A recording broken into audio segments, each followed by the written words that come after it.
TV পর্দা থেকে রূপালী পর্দায় বাজিমাত। ছোট পর্দার জনপ্রিয় অভিনেত্রী ইদিকা পাল এখন বড় পর্দায় একের পর এক হিট সিনেমা উপহার দিচ্ছেন। সম্প্রতি খাদান ছবিতে দেবের বিপরীতে অভিনয় করে দর্শকের মন জয় করেছেন তিনি। আর এই সিনেমায় কিশোরী গান তো রীতিমতো ভাইরাল। খাদান নিয়ে উন্মাদনা কাটতে না কাটতেই নতুন সিনেমার ঘোষণা। SBF প্রযোজিত রঘু ডাকাত সিনেমায় দেবের সঙ্গে আবার দেখা যাবে ইদিকাকে। পরিচালনায় ধ্রুব ব্যানার্জি। আর এই ছবিতে থাকছেন সোহিনী সরকারও।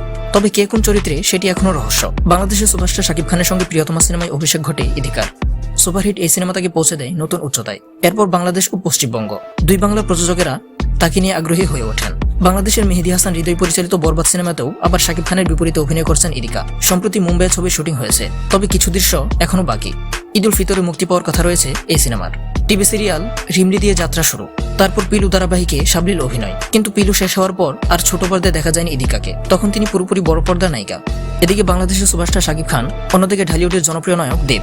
দুই ইন্ডাস্ট্রিতে নিজের অবস্থান শক্ত করেছেন ইদিকা পাল।